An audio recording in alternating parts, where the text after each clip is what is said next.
hanya bagimu ya Bapa, Allah kami yang besar, Allah kami yang hidup. Kami mengucap syukur ya Tuhan atas kemurahan-Mu. Dan pagi hari ini kami menyerahkan waktu kami untuk mendengarkan kebenaran firman-Mu. Terima kasih ya Tuhan. Penuhi tempat ini dengan roh-Mu ya Tuhan. Berbicaralah kepada kami pribadi lepas pribadi. Terima kasih Bapa di surga. Kami serahkan pemberitaan firman di dalam tangan kuasa-Mu ya Bapa. Di dalam nama Tuhan Yesus Kristus. Haleluya. Amin. Selamat pagi, Shalom. Ya puji Tuhan, hari ini kita sekaligus memperingati hari kemerdekaan. Ya. Walaupun ini sudah tanggal berapa? 16 ya. Besok kita merayakan hari kemerdekaan tanggal 17 Agustus. Merdeka! Merdeka! Merdeka! Merdeka! Merdeka! Kalau nggak bisa teriak merdeka berarti masih dibelenggu. Terus hari ini khotbah saya beri judul Merdeka yang Sesungguhnya. Ayatnya sama dengan ayat hari Jumat kemarin ya. Seperti saya katakan, saya akan membahas Galatia pasal 5. Tolong minta tolong ini belum ya? Oke. Ya. Galatia pasal 5 kita akan baca ayat 1, ayat 13 dan ayat 14. 3 ayat. Ya. Galatia pasal 5 ayat 1, ayat 13 dan ayat 14. Kita baca bareng-bareng ya. Boleh baca lihat di depan, boleh dengan Alkitab masing-masing. 2, 3. Supaya kita sungguh-sungguh merdeka, Kristus telah memerdekakan kita. Karena itu berdirilah teguh dan jangan mau lagi dikenakan kuk perhambaan. Saudara-saudara, memang kamu telah dipanggil untuk merdeka, tetapi janganlah kamu mempergunakan kemerdekaan itu sebagai kesempatan untuk kehidupan dalam dosa, melainkan layanilah seorang akan yang lain oleh kasih. Sebab seluruh Taurat tercakup dalam satu firman ini, yaitu kasihilah sesamamu manusia seperti dirimu sendiri. Amin. Haleluya. Bapak Ibu Saudara dikasih Tuhan. Pertanyaannya hari ini, apakah saudara sudah merdeka? Baru-baru ini ada kisah yang viral. Seorang tukang cukur di Bogor didatangi oleh petugas kecamatan, bahkan ibu camatnya sendiri datang supaya warganya mengibarkan bendera merah putih. Petugasnya bertanya kepada sang tukang cukur, saya sempat menonton videonya, cukup viral, dan bahkan Pak Ganjar sendiri mengupasnya lagi ya. Mengapa kamu nggak mau mengibarkan bendera? Apakah kamu belum merdeka? Pertanyaan. Didesak-desak, akhirnya jawaban benar. Saya belum merdeka, katanya. Mungkin dia pikir secara pribadi dia tidak merasakan kemerdekaan yang sesungguhnya. Tidak merasakan kemerdekaan sebagai warga negara di negara yang merdeka. Tentunya kita juga bisa merasakan kita sudah hidup di negara yang merdeka, tapi tidak merdeka beragama, tidak merdeka berkeyakinan, tidak merdeka berusaha. Coba bayangkan, kalau saudara mau berusaha di mana saja di pinggir jalan, saudara pasti bukan hanya bicara ngontrak tempat, tapi juga bicara soal pungutan-pungutan liar. Dan ancaman-ancaman kalau tidak setoran, maka nggak boleh jualan. nggak merdeka. Beberapa waktu yang lalu teman-teman saya mengadakan baksos di tempatnya Merinda dekat sekitar sana untuk membagi makanan murah meriah gratis. Kami cari tempat dan ketika mau pakai tempat diusir, nggak boleh kalau nggak bayar. Padahal ini banyak memberi makan orang secara gratis, tapi mereka masih minta uang.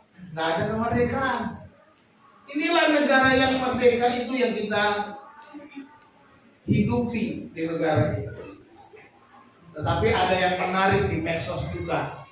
Mungkin saudara akan melihat ini juga bagi bapak-bapak menjadi pelajaran yang seperti ini. Coba mari kita baca.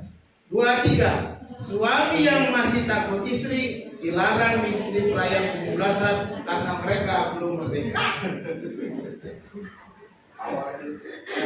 Jadi kalau suaminya sudah takut istri nggak boleh 17-an. Nah, ini sekedar ini. Saya bercanda supaya kita tertawa ya. Memang kenyataannya begitu juga sih ya. Suami tidak merdeka karena istri bilang A harus A, B bilang B. Betul. Betul. Ini apakah suami yang seperti ini sudah merdeka belum? Ya jawab sendiri. Nah 17 Agustus 45 itu sama dengan merdeka dari penjajahan. Kita dikatakan merdeka dari 350 tahun penjajahan Belanda dan 3,5 tahun penjajahan Jepang. Ya. Tetapi sebenarnya apa iya kita dijaga? Semuanya kembali kepada cara pandang. Ada banyak pendapat sebenarnya kita tidak dijajah, ya kan? Tetapi secara politik memang kita dijajah.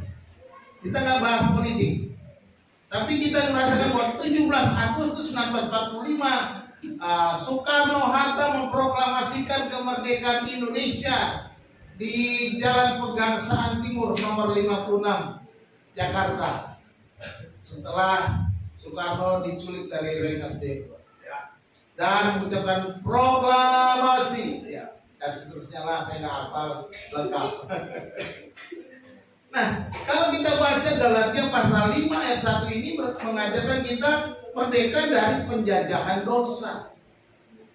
Ya, kalau kita lihat juga apa yang diajarkan bahwa ada 3 penjajahan yang berbahaya bagi kita sebagai orang percaya. Yang pertama penjajahan dosa itu sudah pasti. Dosa menjajah kita, memperbudak kita karena kita masih di dalam tubuh daging. Jadi untuk kemungkinan diperbudak sangat besar. Jadi tergantung kita. Juga penjajahan ketakutan, takut nggak makan, takut nggak punya masa depan.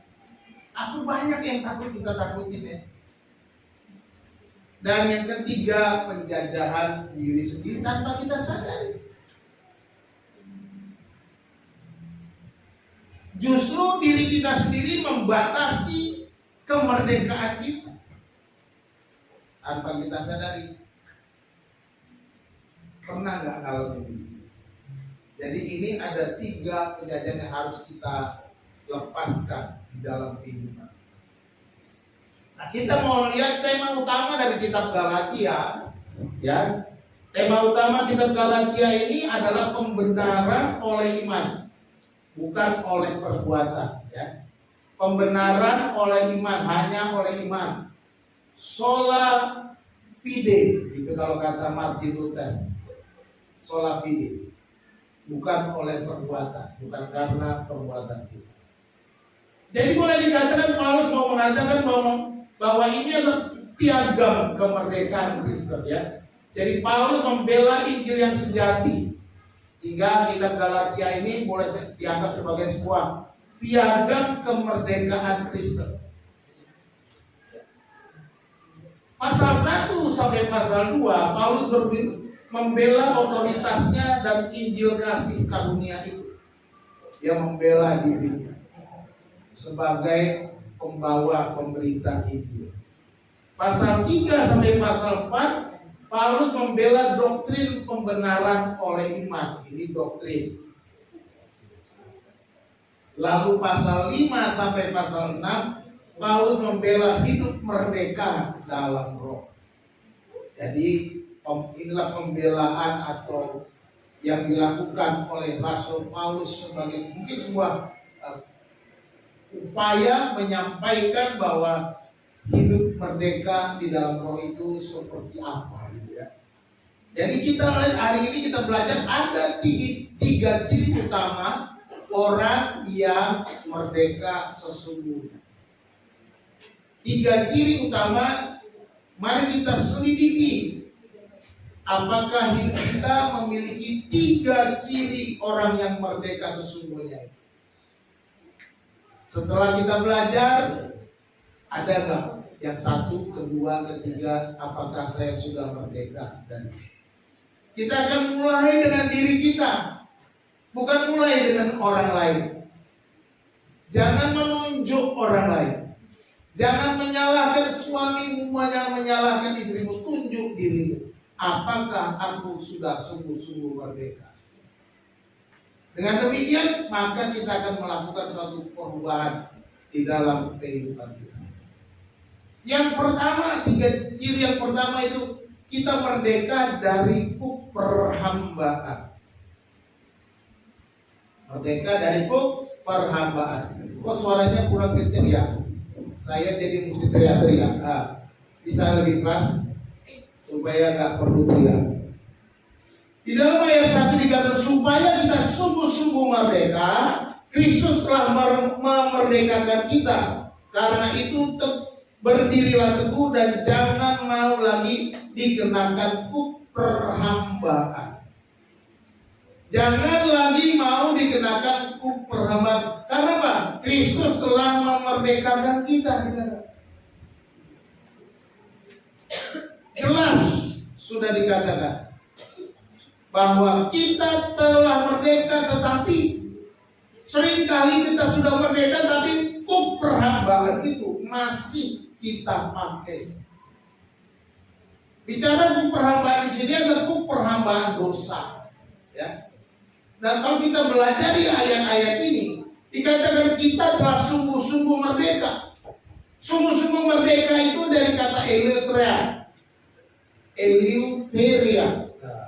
Artinya bebas total, tidak terikat, itu artinya.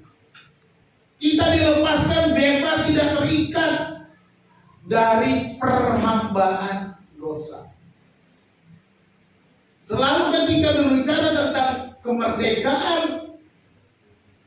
orang-orang Galatia, orang-orang zaman perjanjian baru itu berbicara tentang adanya kelompok budak dan adanya kelompok tuan atau majikan.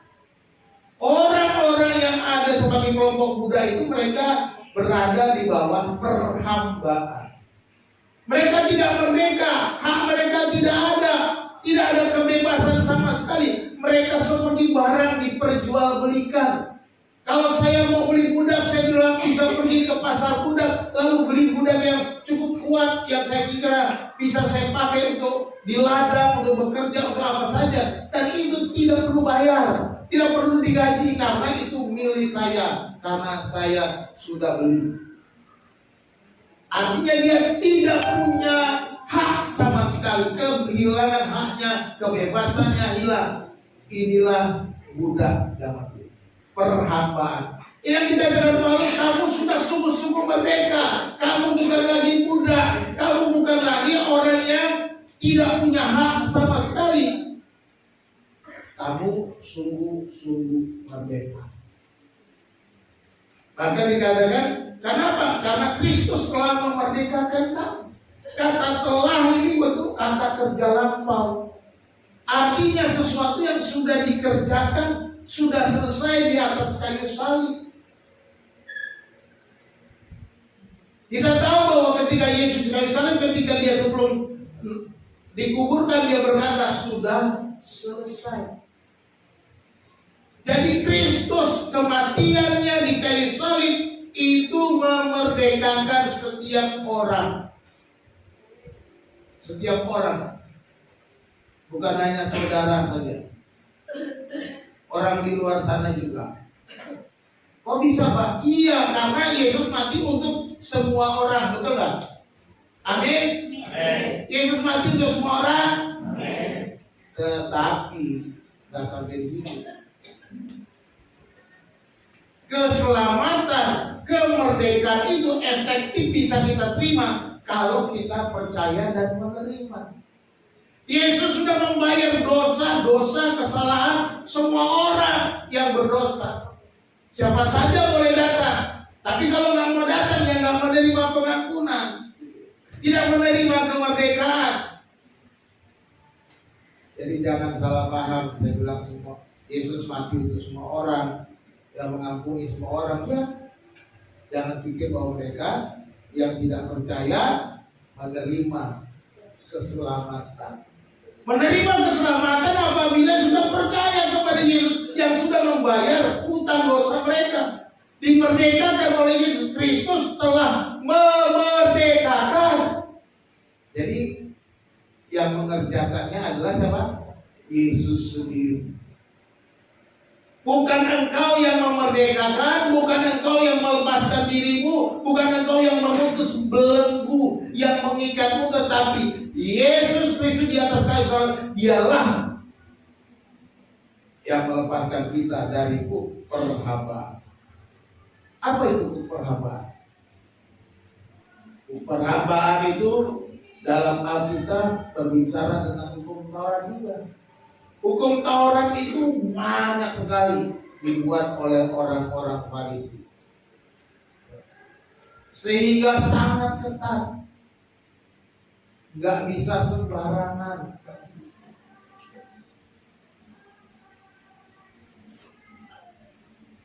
Perhambaan itu bicara juga dosa,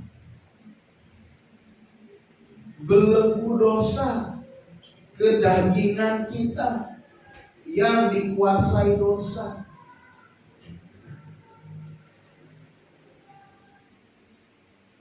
Tuhan Yesus bilang apa? Dalam hukum Taurat dikatakan jangan berzina. Tapi Yesus bilang apa lebih ketat? Siapa yang melihat seorang perempuan lalu menginginkannya dalam hatinya, dia sudah berdosa. Bapak-bapak, laki-laki, siapa yang enggak matanya jelalatan kalau lihat orang pakai bikini?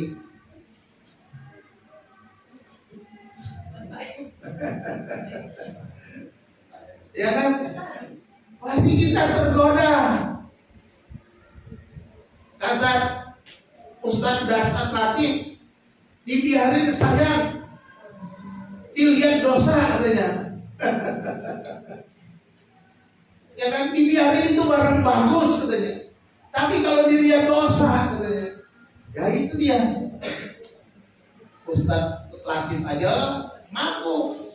Kalau dibiarin barang bagus itu, tapi kalau dilihat dosa itu. Jadi mari kita perhatikan. Dosa itu begitu, daging itu begitu luar biasa. Siapa yang nggak bisa lepas dari itu? Tradisi. Ya, tradisi artinya tradisi yang bertentangan dengan Alkitab. Tidak semua tradisi bertentangan dengan Alkitab. Ya. Pada waktu saya pelayanan dulu di Bantul, Yogyakarta, jemaat yang saya layani mereka mau buat apa gitu? Karena ada yang meninggal lalu mau buat kenduren gitu ya. Siapin makanan besek-besek bagi-bagikan tetangga. Boleh nggak Pak? Katanya. Ya boleh. Orang bagi-bagi rezeki ke tetangga kok kagak boleh. Tradisi. Tapi kalau mereka dulu persembahannya kepada siapa? Kan gitu. Pertanyaannya itu kan. Sekarang kita doakan dulu dalam nama Yesus. Kita kuduskan. Jadi sebelum dibagikan, besok itu saya tumpahkan, saya doain baru dibagi-bagi. Itu tradisi yang boleh hilang. Kalau bagi-bagi makanan kok nggak boleh. Ya dong. Tergantung kita mau diisi apa. Kalau saudara percaya tradisinya ini adalah ngasih leluhur yang makan, yang ngasih berkat, ya salah. Kita harus ganti yang memberkati siapa? Tuhan. Jangan yang berkati leluhur. Ya. Lalu ini kecanduan. Kecanduan. Candu ini berbahaya. Alkitab tidak melarang minum anggur, betul nggak? Betul. Boleh nggak minum anggur? Yesus saja di pesta Kana membuat air jadi anggur. Boleh. Boleh minum anggur. Tetapi yang tidak boleh apa yang kata Alkitab? Janganlah kamu mabuk oleh anggur. Ya nggak boleh mabuk anggur. Jadi kalau kau minum anggur, jangan ikuti kedaginganmu sampai mabuk. Itu Alkitab yang bilang kok. Jangan mabuk oleh anggur.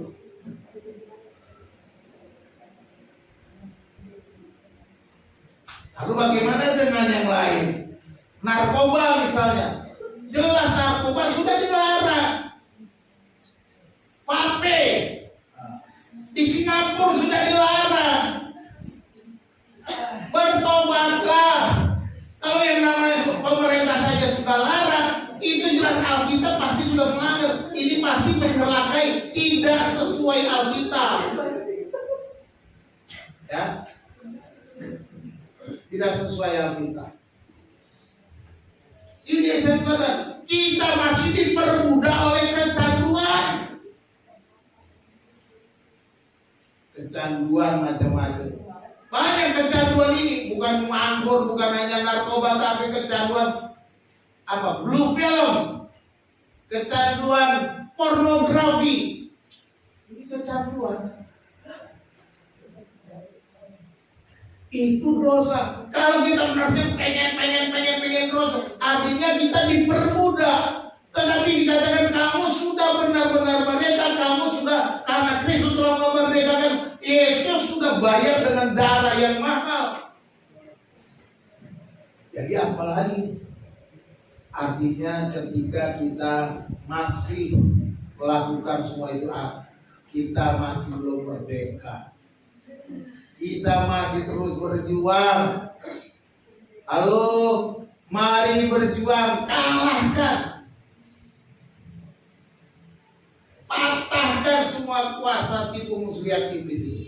Makanya pasal 6 kalau kita baca itu, kenakanlah seluruh perlengkapan senjata muslihat iblis supaya kamu dapat mengalahkan iblis. Seluruh perlengkapan senjata Allah supaya kamu dapat mengalahkan tipu muslihat iblis. Nggak bisa kita dengan kekuatan kita, nggak bisa saudara dengan kemampuanmu, nggak bisa saudara dengan perasaanmu, nggak bisa saudara dengan wah mampu, aku rajin ke gereja, aku rajin baca Alkitab, nggak bisa. Kita bisa mengalahkan tipu muslihat ini dengan apa? Mengenakan seluruh perlengkapan senjata Allah. Itu aja. Kalau kita kalah, berarti tidak mengenakan seluruh, mungkin mengenakannya sebagian. Pakai helmnya tapi nggak pakai perisainya, nggak pakai pedang rohnya, nggak pakai sepatunya, nggak pakai baju zirahnya, cuma pakai helm doang, ya tetap kalah. Jadi ingat Bapak, Ibu, Saudara dikasih Tuhan, kita sudah dimerdekakan dari perhambaan. Perhambaan dari hukum Taurat, kita tidak lagi terikat dengan hukum. Kita tidak lagi terikat dari dosa. Kita tidak terikat lagi dari tradisi. Kita tidak terikat lagi dari kecanduan. Tergantung kita bagaimana kita bisa mengalahkannya. Ya. Kalau masih ada yang terikat, belum merdeka. Jangan merayakan 17-an.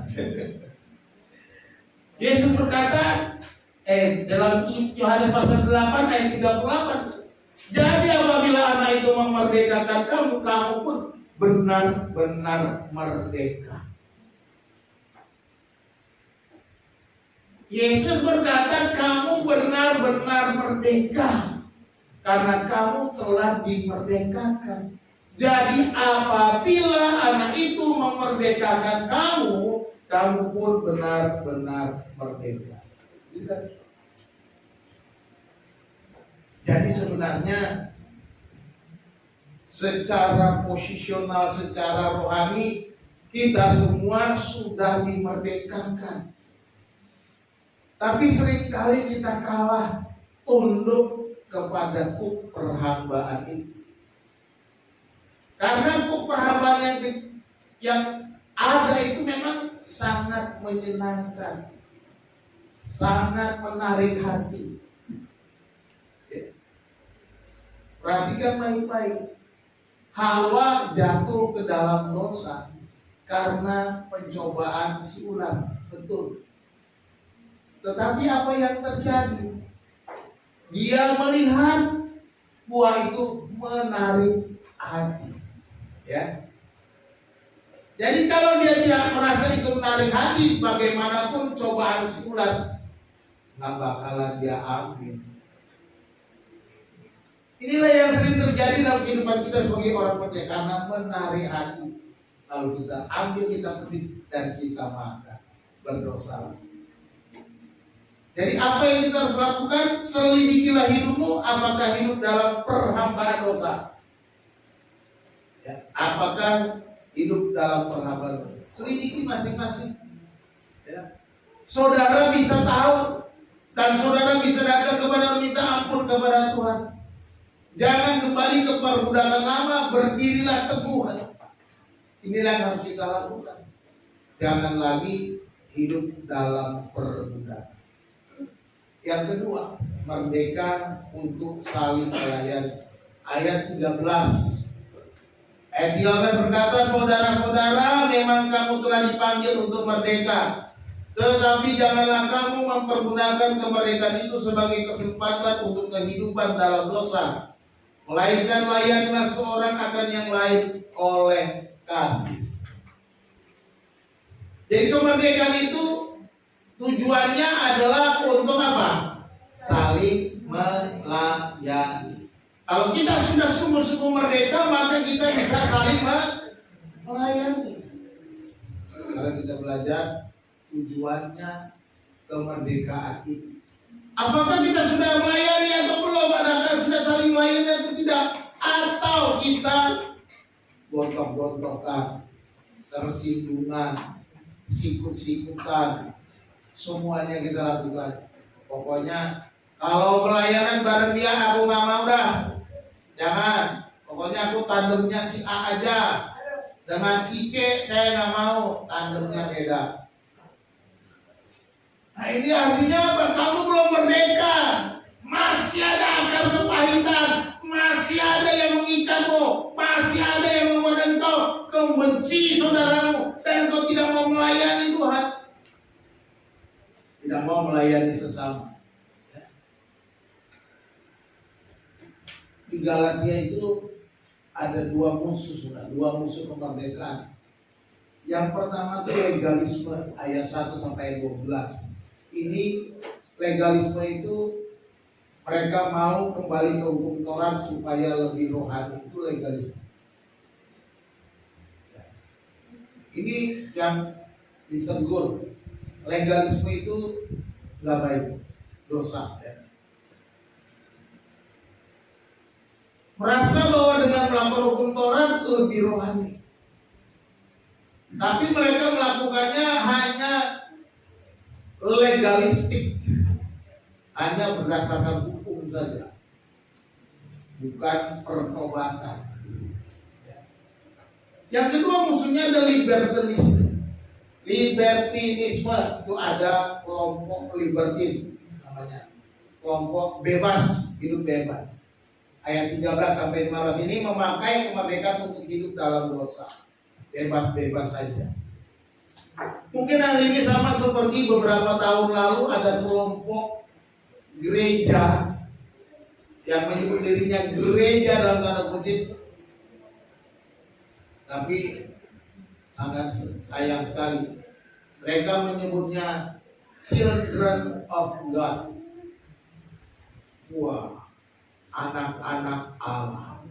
Namanya bagus, namanya baik, anak-anak Allah, Children of God. Tetapi apa yang dilakukan ini, yang dilakukannya memakai kemerdekaan untuk hidup dalam dosa. Mereka hidup dengan seks bebas. Bayangkan, seks bebas dilakukan di dalam kelompok mereka yang mereka sebut anak-anak Allah. Sebenarnya bukan anak-anak Allah, COG, Children of Ghost, anak-anak hantu, anak-anak setan, gitu ya. Atau Children of God, anak-anak kambing. Atau orang yang Children of God, anak-anak God. Bayangkan nih, mereka itu bebas, nggak bebas, nggak apa bikin dosa. Oh, ada ya aliran begini? Ada, jangan kaget. Jadi mereka bebas bikin dosa buat apa saja, tukar-tukar pasangan sesukanya. Waduh, amburadul itu. Inilah aliran sesat, ya, yang harus kita perhatikan. Nah, perhatikan di dalam ayat ini kita belajar bahwa orang dunia itu berpikir merdeka sama dengan bebas buat apa saja. Ini orang dunia. Orang-orang Galatia pikir seperti mereka sebelum percaya, oh kita bebas buat apa saja, kan kita sudah merdeka. Tapi jelas Paulus mengingatkan merdeka itu artinya bebas untuk melayani. Ketika kita merdeka, maka kita harus juga bebas melayani satu sama lain. Jadi ini sebuah paradoks kerajaan Allah. Kalau budak Romawi ini dipaksa bekerja, sedangkan warga kerajaan itu bebas memilih untuk melayani. Dimerdekakan. Jadi kalau budak-budak itu sudah merdeka, mereka bebas, tidak terikat sama Tuhan, mau ngapain aja boleh. Mereka sama seperti orang yang lainnya, tidak perlu lagi dijual di pasar budak. Mereka bisa buat apa saja, mereka bisa punya usaha sendiri. Itu orang yang merdeka. Nah, dikatakan bahwa kita sekarang sudah merdeka. Maka tujuan kemerdekaan itu adalah supaya kita saling melayani, bukan lagi saling membenci, bukan lagi saling gontok-gontokan, bukan lagi saling bersaing yang tidak sehat, tetapi semuanya diberikan kemuliaan bagi nama Tuhan. Perhatikan, Yesus bilang apa? Di dalam Yohanes 13 ayat 13 sampai 14. Ini satu contoh bagi kita. Yesus sekalipun dia adalah raja segala raja, malah membasuh kaki murid-murid. Ayat 13 bilang, kamu menyebut aku guru dan Tuhan, dan katamu itu tepat. Sebab memang akulah guru dan Tuhan. Padahal dia guru dan Tuhan. Tuhan itu kan Lord, bisa berarti Tuhan, majikan. Tapi apa dia lakukan? Jadi jika aku membasuh kakimu, aku yang adalah Tuhan dan gurumu, maka kamu pun wajib saling membasuh kaki. Ya, kata Tuhan itu dari satu pengertiannya Tuhan, aku majikan. Kalau kau anggap aku majikanmu, Tuhanmu, gurumu, aku sudah basuh kakimu, maka kamu harus saling membasuh kaki. Artinya bahwa engkau harus saling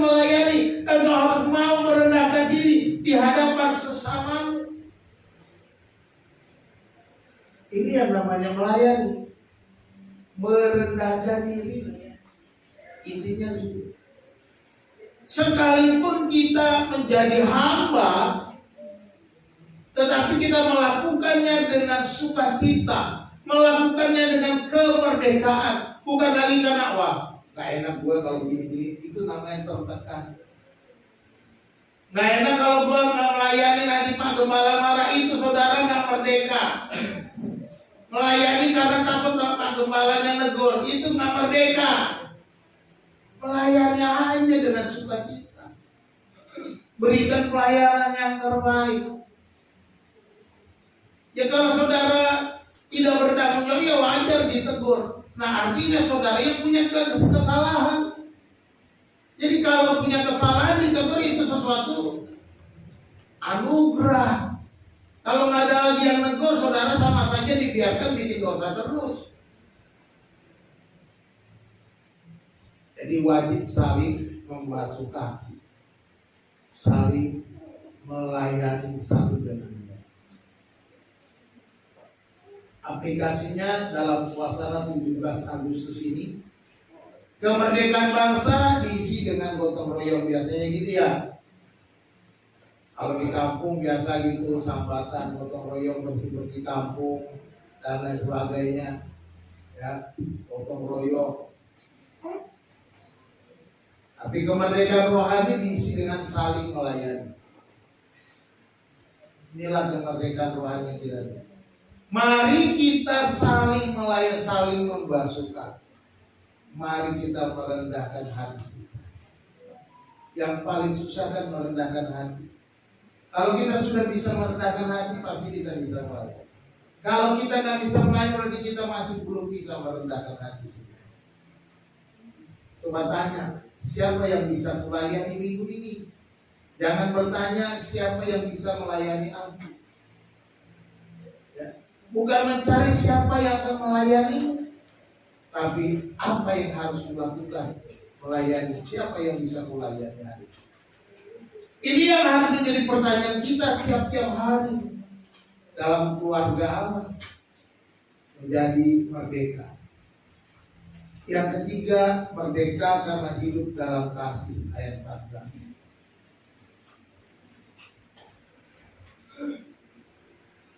Merdeka karena hidup dalam kasih. Ayat 14 bilang, sebab seluruh hukum Taurat tercakup dalam satu firman ini. Kasihilah sesamamu manusia seperti dirimu sendiri. Perhatikan, hukum Taurat itu saudara tahu ada berapa? 10. Siapa yang bilang 10? Ada yang lebih? Siapa bilang yang lebih dari 10? Nggak ada. Aku nggak tahu, bilang ada. Siapa yang nggak tahu? Yang nggak tahu nggak ada juga, yang berarti tahu semua dong nih. Pak Peter. Ada. Saudara tahu nggak? Hukum Taurat itu dijabarkan oleh orang Farisi itu ada 613 hukum Taurat. Banyak banget ya. Yang 10 itu bisa jadi 613 ayat. Kita kira-kira gitu ya. Dari 10 pasal menjadi 613 ayat. Banyaknya itu. Susah ngapalinnya juga 613. Ya. Tapi Yesus merangkumnya menjadi satu. Paulus merangkumnya itu kan rangkuman Yesus kan. Nanti kita lihat Yesus bilang di Matius 22. Menjadi satu, yaitu hukum kasih.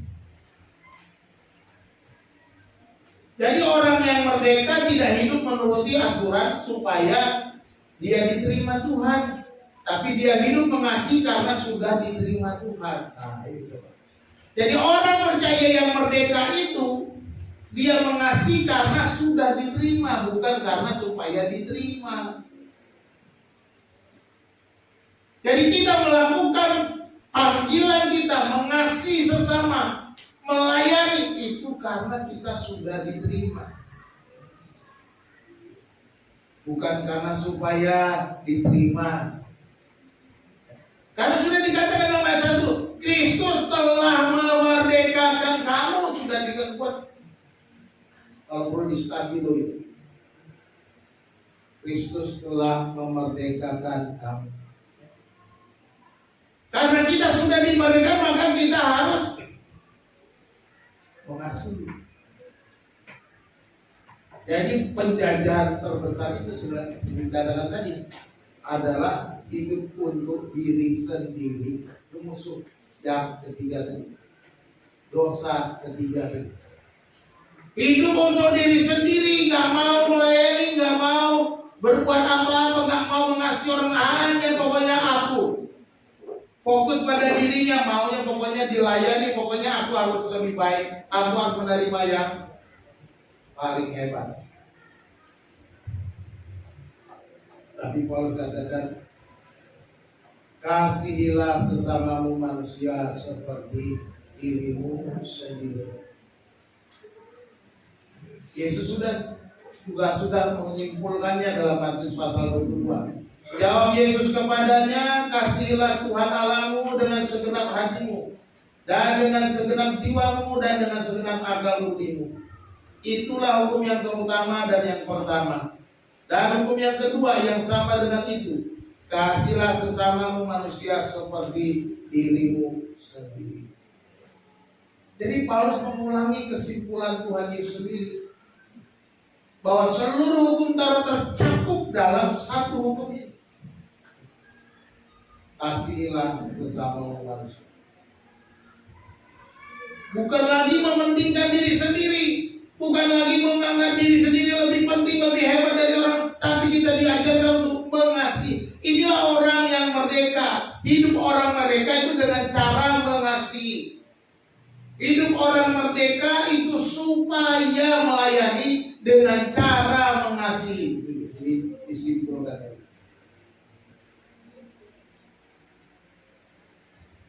Aplikasinya, tanda bangsa yang merdeka itu rukun.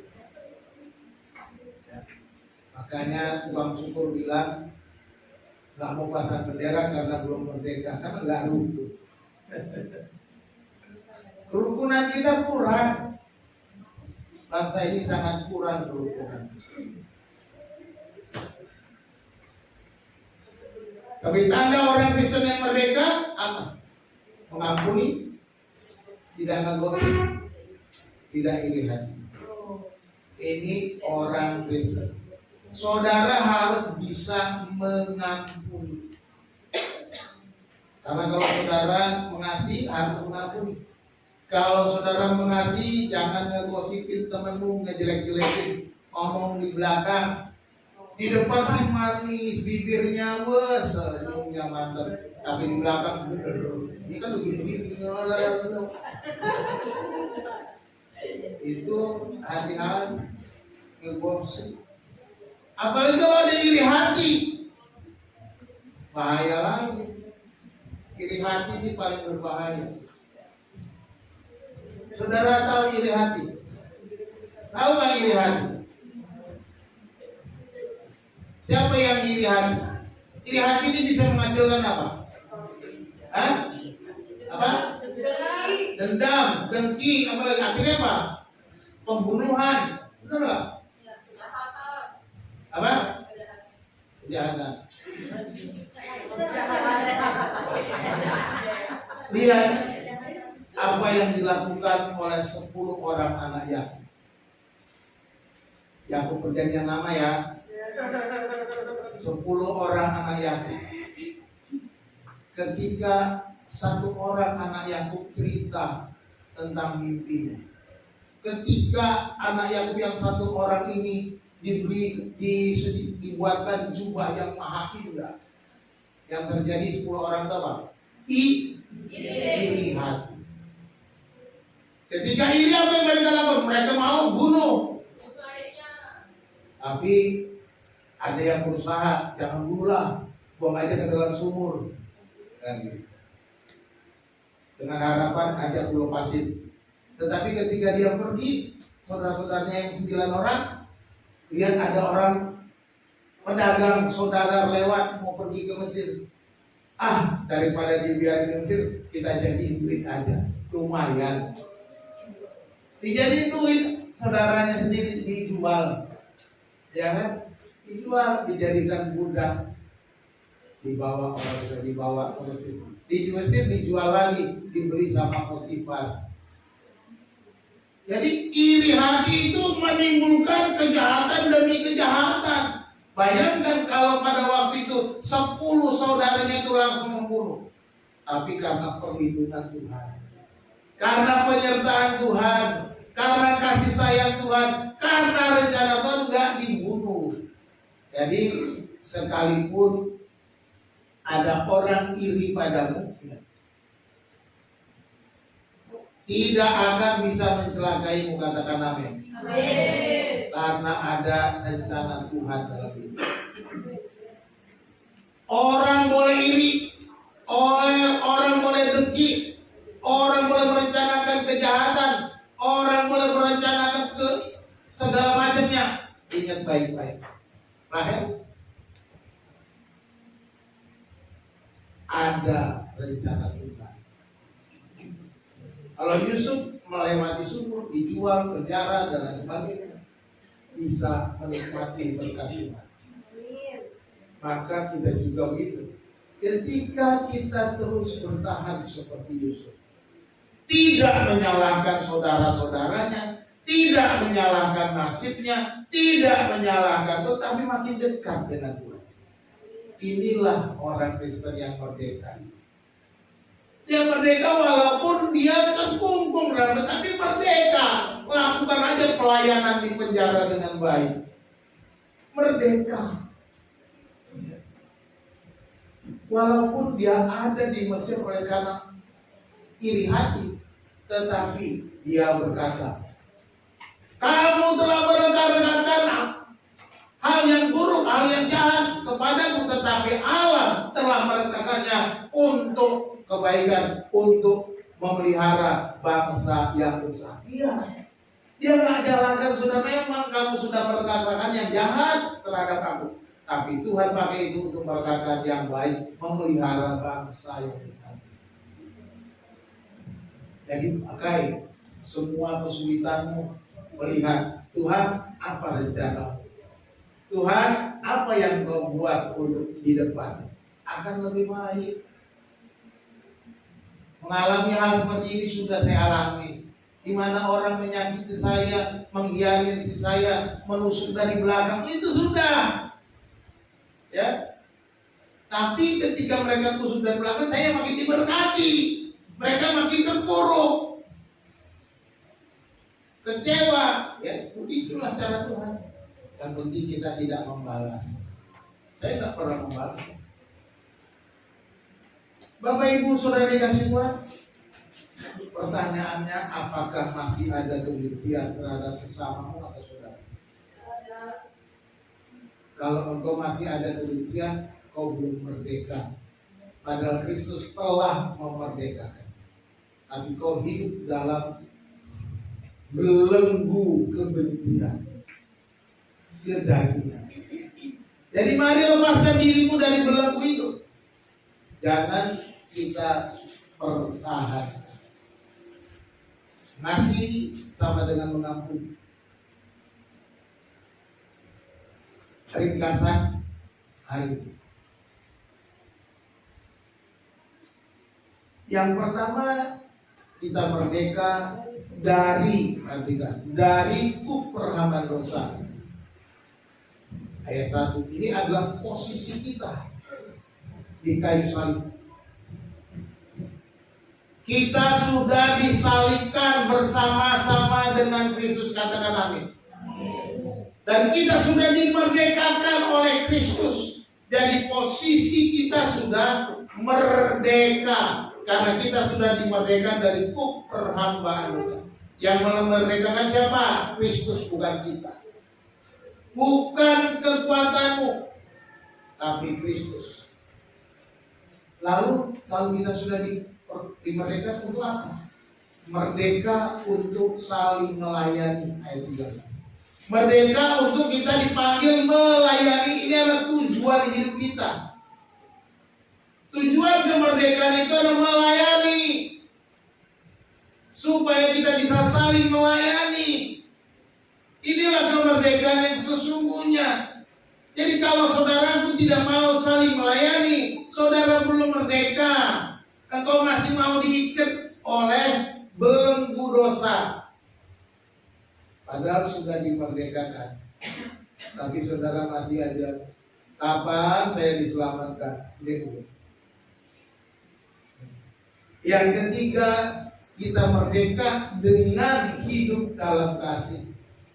Ini artinya cara hidup kita, gaya hidup kita, lifestyle kita. Seharusnya orang yang merdeka itu adalah gaya hidupnya hidup dalam kasih. Itu harus menjadi gaya hidup, karena itu yang merupakan inti ajaran Yesus. Yesus adalah kasih sendiri. Jadi ini adalah cara hidup. Mengasihi itu harus menjadi cara hidup kita, gaya hidup ya, style of life.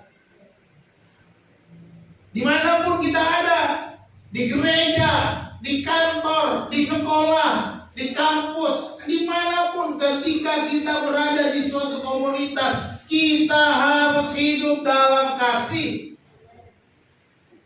untuk menunjukkan bahwa kita sudah merdeka.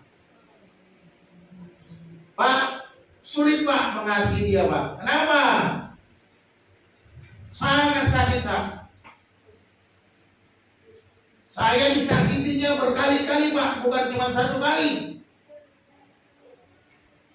Sampai saya bisa nyanyi-nyanyi Pak, lagu kesukaan saya. Apa lagu kesukaan? Berulang kali aku mencoba selalu untuk mengalah, nggak tahan. Nyanyinya gak kira gitu karena udah gak tahan lagi. Nggak bisa Pak, aku gak bisa mengasihi. Dia sudah berulang kali mau menyakiti saya. Halo, Kristus telah memerdekakan kamu. Coba lihat dirimu. Apa sih yang paling hebat dari dirimu sehingga Yesus mau mengampunimu? Ada nggak yang hebat? Nggak ada. Hidup saya ini kalau dibuka nggak ada yang hebatnya. Tapi Yesus mau mati untuk saya. Yesus mau memerdekakan saya. Tapi kalau Yesus lihat kebobrokan saya, kebobrokan umat manusia, ya mendingan saya bikin yang baru. Manusianya diremukin, habisin bakal aja, masuk neraka semua. Bikin baru lagi, yang kebal dosa. Bisa nggak dia buat begitu?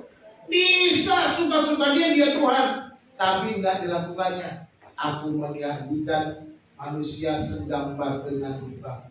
Aku mengasihinya dengan kasih yang kekal. Ketika dengan kasih yang kekal, ketika itu manusia jatuh dalam dosa, tetap diberikan pengampunan, diberikan jalan keluar, diberikan darah anaknya yang tunggal itu mati di atas kayu salib supaya kita yang percaya tidak binasa, melainkan beroleh hidup yang kekal karena kasih.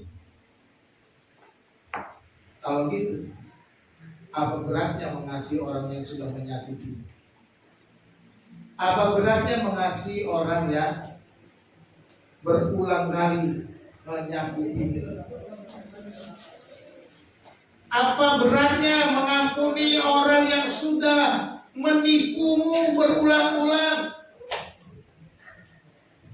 Lepaskan pengampunan itu. Mengasihi.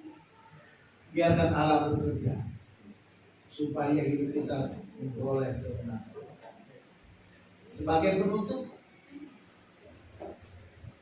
17 Agustus mengingatkan kita harga kemerdekaan itu adalah darah. Betul nggak? Bangsa ini merdeka oleh karena darah para pahlawan. Pahlawan berdarah-darah juga kan, banyak yang mati berguguran. Tapi kemerdekaan Kristus juga sama, harganya juga darah Yesus. Harganya darah Yesus. Sama-sama darah. Yesus membayar dengan darahnya, tapi darah yang mahal. Hari ini Tuhan bertanya, apakah engkau masih pakai kuk yang sudah kupatahkan? Apakah kita masih pakai kuk yang sudah dipatahkan sendiri oleh Yesus? Karena dikatakan Kristus telah memerdekakan kamu. Kuk perhambaan itu sudah dipatahkan. Masih pakai enggak? Kita yang tahu, saudara yang tahu. Kalau saudara merasa ada yang perlu didoakan dengan saya secara pribadi, hubungi saya. Ya, nomor WA saya udah tahu kan? Belum. Kalau catat yang belum tahu, 0818859415. Hubungi saya 24 jam per 7. Kita akan doakan supaya kita bisa selesaikan. Ya, hari ini kita jangan lagi menggunakan atau memakai kuk perhambaan yang sudah dipatahkan oleh saudara. Bangkitlah, berdiri teguh, layani dengan kasih, hidup dalam kasih. Ini kesimpulan, ya kan? Kita harus berdiri teguh karena posisi kita sudah dimerdekakan. Dan tujuannya adalah melayani. Dan caranya adalah hidup dalam kasih. Kita sungguh-sungguh sudah merdeka. Tuhan Yesus memberkati kita satu-satu. Kami naikkan syukur kami kepadamu ya Tuhan, oleh karena kebenaran firman yang sudah kami dengar. Kami bersyukur sebab Kristus telah memerdekakan kami di atas kayu salib. Namun ya Tuhan, seringkali kami masih menggunakan perhambaan, masih dikuasai oleh kedagingan dosa, bahkan sulit mengampuni, sulit melepaskan pengampunan dan mengasihi sesama. Bahkan kami tidak mau melayani sesama kami karena ada rasa iri, ada rasa dendam dan benci. Tuhan, pada hari ini kami mulai mendengar firman-Mu. Biarlah Engkau Tuhan tolong kami, memulihkan keadaan kami, sebagaimana kami sudah merdeka dalam Kristus. Biarlah kami benar-benar hidup merdeka, tidak lagi ditekan oleh dosa, tidak lagi ditekan oleh kedagingan diri kami sendiri ya Tuhan, tetapi kami boleh melayani untuk kemuliaan Tuhan. Terima kasih Bapa di surga, hamba-Mu berhenti berbicara ya Tuhan. Kami menyerahkan semuanya ke dalam tangan-Mu. Kiranya Engkau memberkati semuanya untuk kemuliaan bagi nama-Mu. Dalam nama Tuhan Yesus Kristus kami berdoa. Haleluya. Amin.